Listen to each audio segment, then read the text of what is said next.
I had to change how I approached helping my child stay soothed and regulated enough to have their frontal lobe online and make good decisions, as opposed to waiting for them to do the right thing and then rewarding them when they did, because he couldn't stay regulated. He would not earn any points. I was feeling like I was a failure. I kept having to say, sorry, you didn't earn it. The plane didn't take off. And then both of us were just like, we both felt as if we were failing a lot.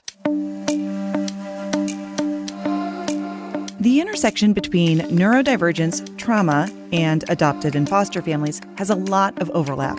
How can we support kids who don't fit the status quo, either because of their unique neurological wiring or their life experiences? Dr. Laura Anderson is the host of the Real World Parenting podcast, and today she shares about her experiences and the strategies that she has learned both as a therapist and an adoptive parent. That's straight ahead on episode 182. I'm Emily Kircher-Morris, and this is the Neurodiversity podcast. What is neurodiversity? You see the world differently. Autism spectrum. Gifted. Complexities that are inherently inside. ADHD. Dysgraphia. Tourette's. All brains are different. You are exactly what this world needs. This is the Neurodiversity podcast. I know we have a lot of educators in our audience who are dedicated to providing neurodiversity-affirming classrooms for their students. And there's nothing more encouraging than hearing from and learning from educators who get it. If you are looking to create a school environment that sets up neurodivergent kids for success, or you know an educator who might be interested, be sure to get on the waiting list for our upcoming program about neurodiversity-affirming schools. We'll be launching with a free week-long live crash course for educators in September, and you won't want to miss it. Click the link in the show notes to make sure you get all the updates. Dr. Laura Anderson is up next. Previously on the Neurodiversity podcast. The neurodiversity movement. We have a lot of adults who tell you, and these are my heroes. These are the people that I take my information from. Those individuals who went through their programs and are coming out and talking about it and have the courage to do that and say, this was wrong. This is not okay. And those individuals, those children, those teenagers and adults, they have brilliant contributions to make. And it breaks my heart when we give children the message early on, because I'm an early intervention specialist, that somehow they need to change the way they're acting. Yeah. That's a problem to me. That's a problem. That's episode 180. Find it wherever you get your podcasts.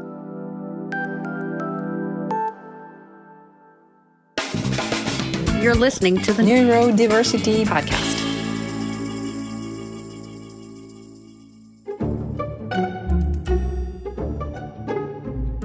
Today we're talking to Dr. Laura Anderson. Laura is the host of the Real World Parenting podcast and a psychologist who lives in Hawaii. So aloha. Yes, I'm thrilled to be here. Thank you. So today we're going to have a conversation that I think will cover a lot of ground involving neurodiversity, looking at neurodivergence through the lens of being trauma-informed, and also adoption and foster care, all of which have quite a bit of overlap. So just to start us off, I know you are an adoptive parent. Can you share a little about what that experience has been like for you and how it has influenced you as a clinician?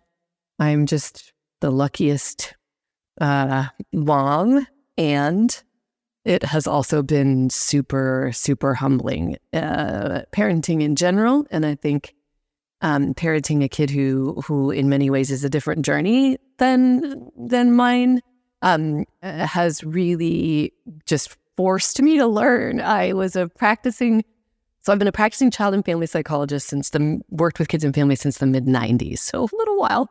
And about 15 years ago, started parenting and had to really scrap a lot of what I knew. Honestly, I joked that there were a group of parents I wanted to call back and be like, I'm so sorry, I meant well. I really thought that was going to work. I totally did. Oh, same.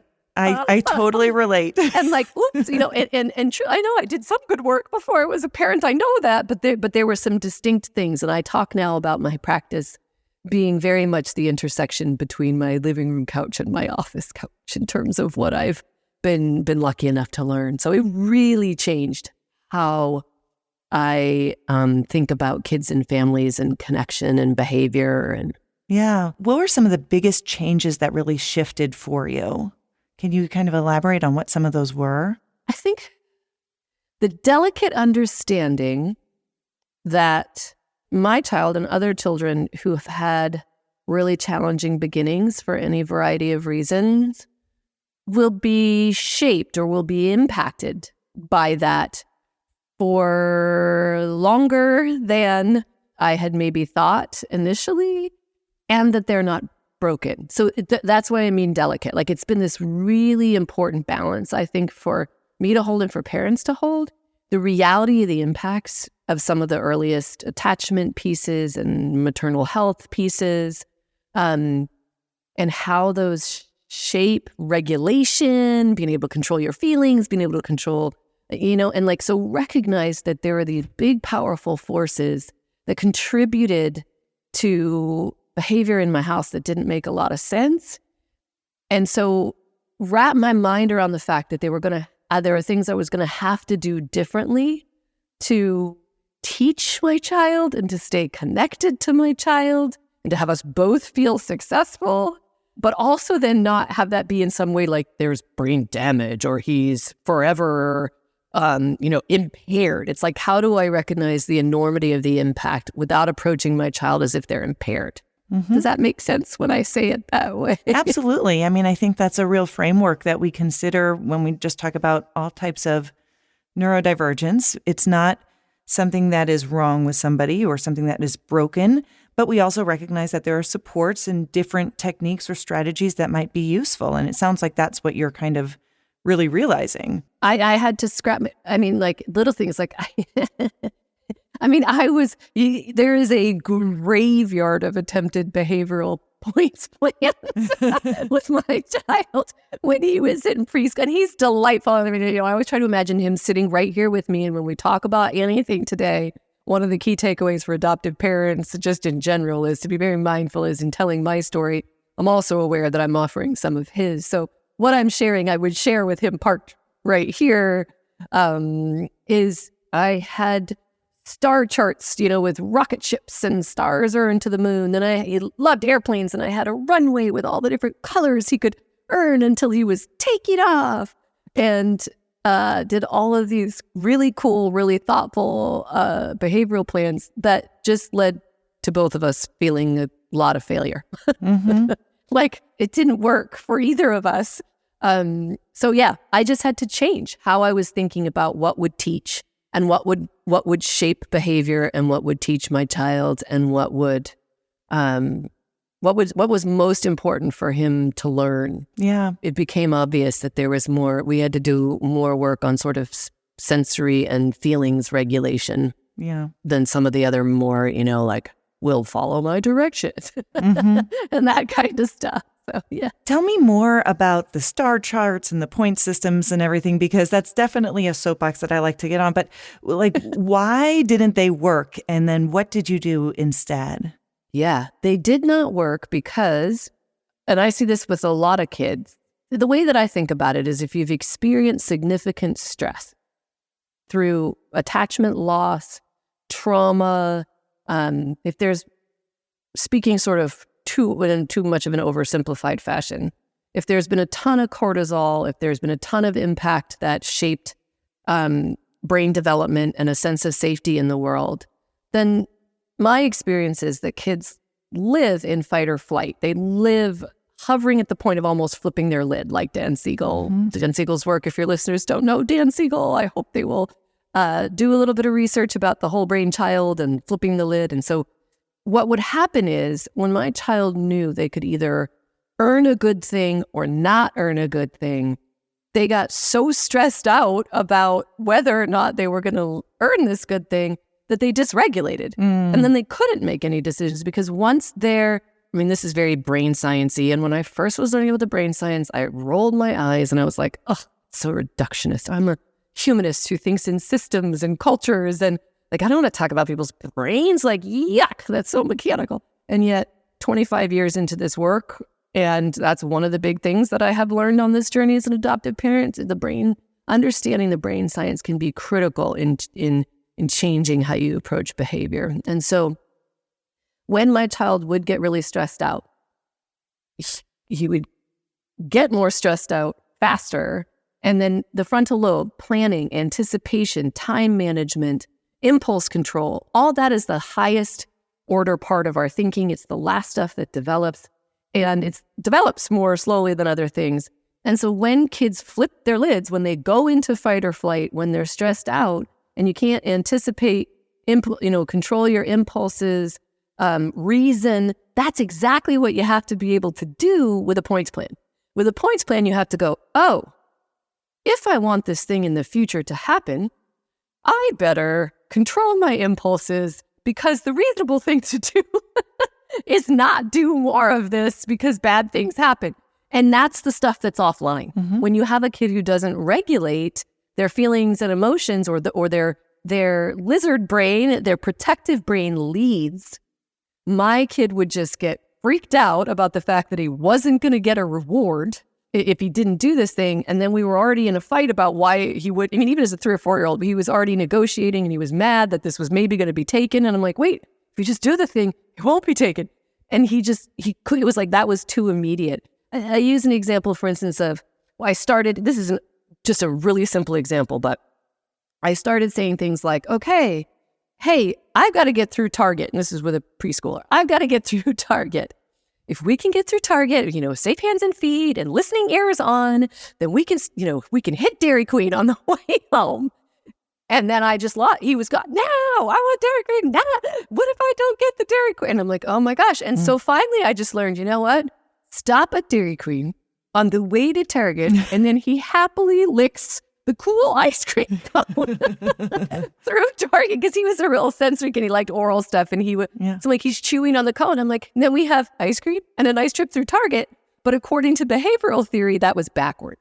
And I was rewarding him for not doing anything, which was going to cause problems, because my kid was going to learn that he could get good stuff. And so I had to make a shift in my head a little bit. I was never the most strict behaviorist, but I had to change how I approached helping my child stay soothed and regulated enough to have their frontal lobe online and make good decisions, as opposed to waiting for them to do the right thing and then rewarding them when they did, because he couldn't stay regulated. He would not earn any points. I was feeling like I was a failure. I kept having to say, sorry, you didn't earn, the plane didn't take off. And then both of us were just like, we both felt as if we were failing a lot. That's a great example of how we have to shift some of those things. Yeah. Kind of talking more broadly about your work with adoptive and foster families. Yeah. I'm sure that you see families who are neurodiverse themselves, and the children who they're supporting who are neurodivergent, and that overlap between trauma-informed care that is needed for many adopted and foster children, and also those neurodiversity affirming supports. Like, I feel like there's a lot of connection there. And I feel like you're already kind of touching on this, but can you talk a little bit more about the intersectionality of neurodivergence and adoption? So the statistics we do have suggest that children with adoptive histories tend to be more represented in categories that include learning disabilities. Special education classrooms disproportionately have adoptee representation in them, suggesting some kind of neurowiring and learning differences or emotional coping strategies differences. They're overrepresented in gender identity clinics, there's some intersection with neurodivergence as well. Statistically, there are greater numbers of adoptees showing up in gender clinics than there are adoptees in the communities surrounding these clinics. And how to think about which comes first, I don't even think that it matters so much as what we see when you have these beings. And let me also state, right, I'm an adoptive parent. I'm not an adoptee myself. There are a multitude of different adoptee journeys. And I don't want to make a statement that is heard as it's inevitable that adoptees will have, these specialized kinds of needs. And with major attachment loss, a lot of decisions to place for adoption probably included very stressful pregnancies when first parents were allowed to make an active choice. In certain places, there may have been malnutrition for a variety of reasons related to stress and resources and economics and all kinds of reasons why optimal health is not always possible in utero. And then if there are family stressors that are significant enough to warrant a family separation and placement in foster care, it's safe to assume that there have been large impacts on developing brains, bodies, and spirits. And so either due to the noted stress or the change in the environment, I think one of the things that I talk about is most impactful for kids in general is one of the main ways that children learn is kind of through association. And they want to see that they have agency in the world, starting as young as infancy and toddlerhood, right? If I cry, somebody comes. I can make things happen. If I open this cabinet door, I can shut it again and again and again and again. Right? Like I can make these things happen. If I do this, this happens. And that's self-esteem. It's a sense of agency. It's power. So it's like I'm worthy of being soothed and I can make things happen. Overly simplified way to talk about powerful parts of childhood development, but those are both huge. I have worth and, I take up space and I'm an agent of change. I bring people to me and I make things happen. I am worthy.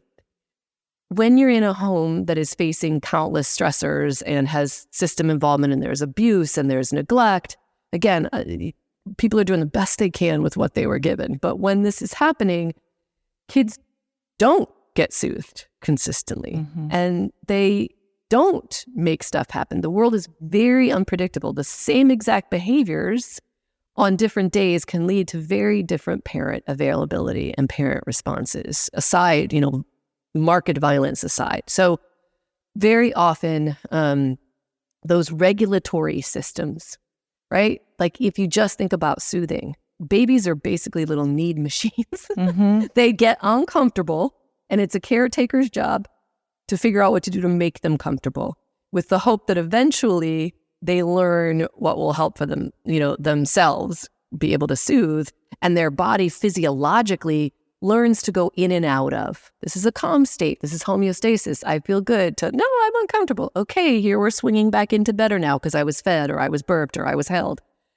When that's not happening for you, then the nervous system and the sensory system can be really disorganized is the word that I like to use. They're just disorganized. They're unpredictable. And there's that key piece of sort of that human, like, how do I have meaning? How do I matter if I can't make these things happen? So there's that spirit piece of that combined with also the nervous system and sensory system dysregulation, disorganization that I think is a big piece of what continues, like those parts of the protective brain are overdeveloped and disorganized. So you get disorganized, intense, protective, emotional reactions to things later, especially for lots of kids who've had attachment loss and stressors happening in their lives. Thinking about all of this, we know that trauma-informed care is so important. How would you describe what trauma-informed parenting looks like? And also, I guess, trauma-informed schools, like what considerations need to be taken into account and how do we implement those? That's a great question. And I'll be sure to speak to both. My office was actually in schools for the first 18 years. So I spent all day in classrooms, actually, with teachers trying to figure lots of things out. So, but I'll start with the parenting piece. I think when it really boils down to, for me, is what we tell ourselves about why kids are doing what they're doing really impacts how we approach it. If I think my child is refusing to get into the bathtub because there's something about the sensory experience, the water is too cold, it's really strong, they don't like things on their legs or their head, or they freak out when there's any kind of temperature change near their body, and they're hungry, or if I know there were some unfortunate traumatic events, like awful traumatic events around bath time, for instance, I'm going to approach that resistance, the refusal, very differently than if I'm telling myself, this kid just never does what she is supposed to do. Like, she just loves being the center of attention. Now I have to stop what I'm doing with everybody else and just be with this kid. Like these are the and I'm a parent. It's the hardest thing in the world when you're balancing our own jobs and relationships and things. So trauma informed means on a fundamental level, pausing and looking for ways to understand what your child needs that are that stay open to possibility, that stay curious, that do not assume there is a willful piece. Whenever I hear people say they need to be in control, that's a really common behavior for foster kids. They've had lots of changes. Things are unpredictable. Control is about anxiety. Mm-hmm. Control is about being locked in, being rigid, clenching from the inside to make stuff try to go your way, because if it doesn't, that's really scary. And if you have little input in what's happening in big areas of your life because there's courts involved and your parents are supposed to be doing courses and you don't know if they are and you've been in 5 foster homes and all this stuff, then you know what? Bath time, is going to be the area that you make happen the way you want it to. But that's not about being manipulative. Right. That is about fear and it's about anxiety. So it's looking at what could be anxiety-related behaviors and what could have to do with regulation. Like they are dysregulated when the temperature changes. They're dysregulated when they're hungry. They are dysregulated rather than defiant. When you hear yourself talking about defiant behavior, non-compliant behavior, controlling behavior, think dysregulation instead. The nervous system's off, the sensory system's off. They have a need they can't communicate to me. They are trying to regulate and to get through this, and they don't know how to yet. So that's a huge shift. It sounds like just a few sentences, but if you can approach behavior with the understanding of this is dysregulation, what can I do to prevent it? So going into bath time, do they need to jump on the trampoline for a little bit first to get all their wiggles out because that just seems to soothe them and then the water isn't as shocking?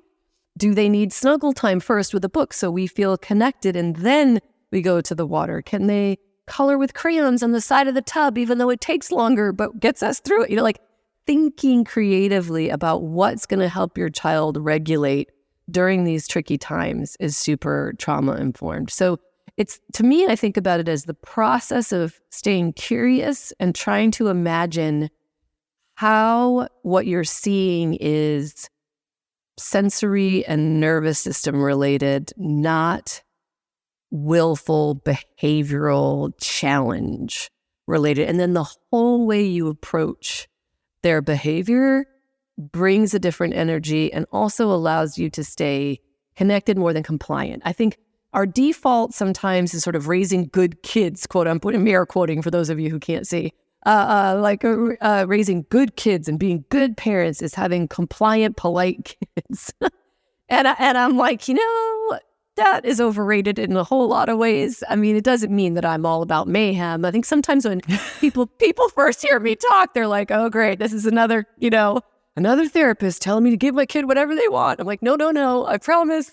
There absolutely has to be ways that kids learn limits and learn to self-soothe, but our kids need more scaffolding. They need support longer learning the self-soothing and learning the regulation. So often they need the support learning how to regulate more frequently and for longer periods of time. So we hear ourselves saying or thinking and or saying out loud, you're 8, you should. When I was 10, this kind of thing. And you just need to back up and recognize kids want to please.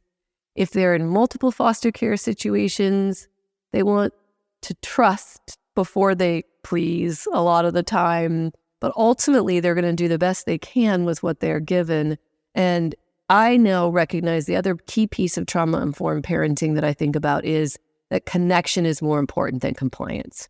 And it doesn't mean we give up on ever having them follow rules. They got to learn when and where and how to be safe.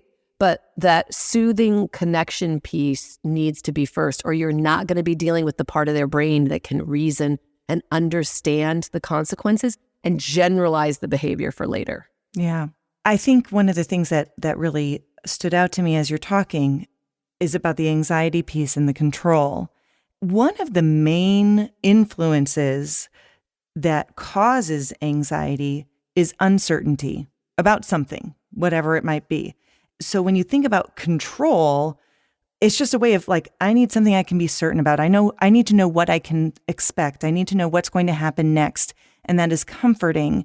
And I think when you view what looks like quote unquote controlling behavior in that way, it's just a mind shift, but it helps us to have a little bit different perspective and empathy to then understand how we can support kids. And I think probably even as adults, we can probably all relate to that as well. Yeah, there's often times when I talk about this and how I think about control and I see adults' eyes kind of light up. I'm like, if you think about yourself, when you get rigid about how things ought to be, it's usually because you're trying to keep a flow going.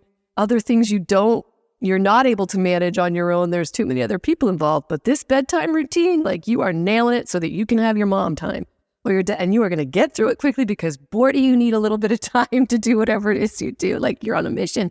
That internal drive that's pushing you toward completion of things is a form of anxiety, right? And kids will, that's the other thing is that kids will meet that. I talk about, this is one of the things in schools where in response to your question about schools too, it can be hard to get teacher buy-in in some ways because they are often tasked with point plans and levels and systems and sticky face, smiley faces. Don't even get me started on one smiley face for a whole day of kindergarten with a 5-year-old. Like right? Oh. And I love, this is with all due respect to teachers. I've met some fabulous ones that I'm so grateful for. I couldn't do it. I could not do their jobs. I know how critical they are in the health and wellness of the world. And I've been part of teams earlier on in my career when I was trying to figure out how to blend what we knew as a theory with the reality of school. But what I say about kids who've had a lot of trauma, also, I call them my thermometer kids in a classroom, that they will tell me the temperature of the classroom. If they are having trouble regulating, most of the time it's one of two things. Either there's very little structure and the other kids around them are quite unpredictable because the flow of the classroom, the management isn't super predictable and they don't really feel safe with an adult keeping things together. Then my thermometer kids will have the hardest time staying regulated.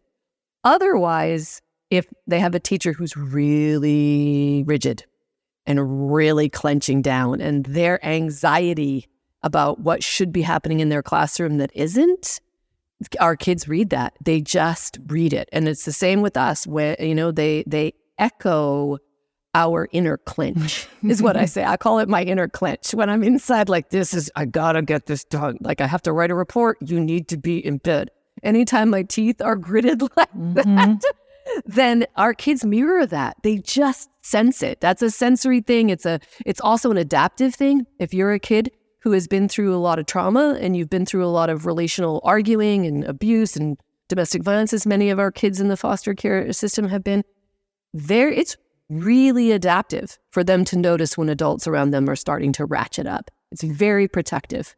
And it takes a long time, even once kids are in safe places. And I think this is something I see happen a lot in the world of foster care and that I subscribe to myself a little bit in terms of like, oh, sure, I get that trauma impacts a developing brain. I totally get that. Or a developing little being.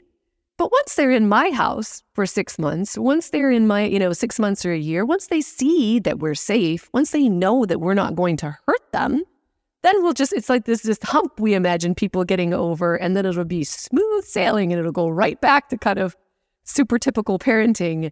That's a setup for folks too, as well, to recognize that hardwiring, that pre-verbal and early verbal stuff, that overdevelopment of the emotional system, the protective system, the traumatic response system means that it takes kids a while to unlearn that connection between threat and activated fight or flight all the time. So it's just a nod to the folks who are doing really hard.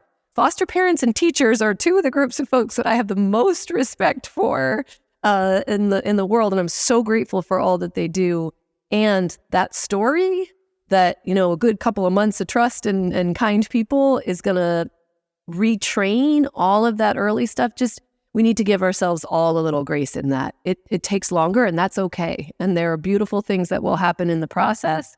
But that's a setup for us and our kids when we think by now they should know we're okay, so they don't need those old protective behaviors anymore, when in fact, as we said, it's a complicated process of wiring and heart stuff. It's both. It's the head and the heart pieces for our kids that take a long time to unlearn and to learn to soothe. So the school piece is tricky. You got to get buy-in. Their teachers are under a lot of stress to make a lot of things happen for different kids in different ways, but to help them understand exactly what they're telling themselves about a kid's behavior, how they approach it, if they can stay connected, that's more important than they're earning a spin wheel. And I've been part of creating spin wheel things in classrooms. I have. And for some kids, this is what I say, for some, they work really well. They do. But if you're getting an indication that this is not working for your child, then I would hazard a guess that this is more about the inability to regulate impulses and emotions, and that something else has to be tried. Yeah, I love that. I know we could talk about all of this all day long, but we're running out of time. So one last question for you. Yes. If you were talking directly to a parent who is struggling with any of the things that parents face in today's world, and they're just feeling really overwhelmed, what is one thing that you would like to share with them? What is it that you would say to encourage them on their journey? Find other parents. Find communities of folks that are adoptive, fostering, neurodiverse, and find a space or place where you can feel supported. You can share honestly and not worry about judgment. You can actually have a space or place to say, this isn't what I expected. This is bringing me to my knees and it's hard. Like, yep. And not have judgment about that. Because it's a distinct journey. Again, not deficit journey, but distinct, and requires some added a little extra, I think, to parent kids with trauma histories, and with life paths that are different from your own, and with behaviors or emotions that just aren't what you expect. So to have a space and place and community of folks where you can say, help, I'm exhausted today. There's a few different groups available in Facebook has some, Parenting with Connection, and there's transracial adoption perspectives. If you're a transracial adoptive family, Pact Adoption Agency has some wonderful, out of Oakland, they have some wonderful programs for adoptive families specifically. So find your folks that can meet you without judgment, that you have a space to be able to soothe and regulate is critically important. And I think that's probably a big part of the biggest picture, which is just the self-care. An empty pitcher can't pour. So finding ways to regulate however you do, regroup, and come back so that you can approach your kid's behavior, I always say, with your palms up and your knees bent, right? Like, it's not a finger forward, it's your palms are up, your knees are bent, and you're trying to understand this whole human who's wanting to heal, or who does things in ways that are unexpected. And so staying balanced on your feet, knees bent and palms up, really helps us receive that and stay connected. In the long run, what leads to the happiest, healthiest, most thriving children is the connection, not the compliance. When they're safe and secure in the world, they will be available to learn. May take longer, may happen in a different timeline than just basic compliance does, but when you're loved and seen and safe in the world, that's when the learning really happens. Dr. Laura Anderson, host of the Real World Parenting Podcast, thank you so much for your time talking to me today. Thanks, Emily. There are so many parallels between neurodiversity affirming supports and trauma-informed practices. And although there are unique differences, for example, the neurodiversity paradigm looks to normalize and depathologize differences, while the trauma-informed work really does focus on the healing process, we can recognize that many of our kids are frequently in constant survival mode. When your brain is in fight, flight, freeze, or fawn at all times, you need someone who can help you co-regulate before you can learn to self-regulate. And both of these frameworks recognize the value of that important work.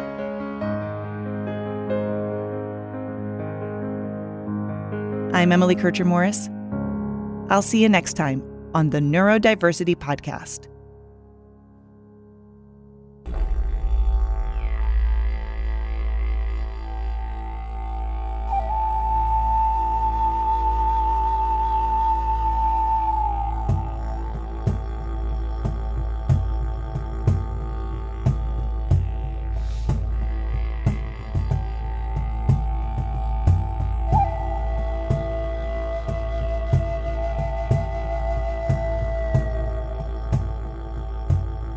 Thank you again to Dr. Laura Anderson.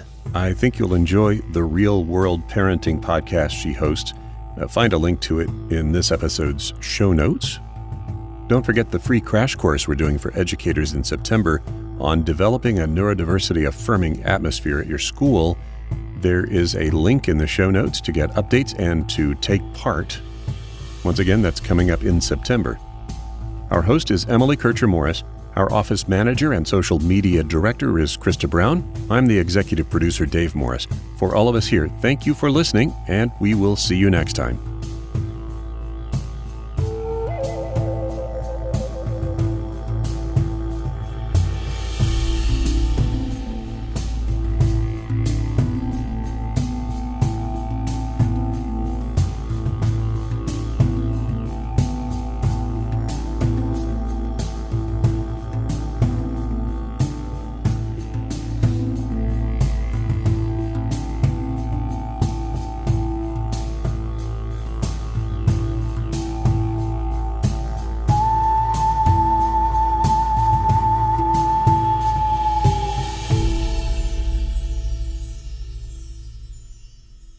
This is a service of the Neurodiversity Alliance.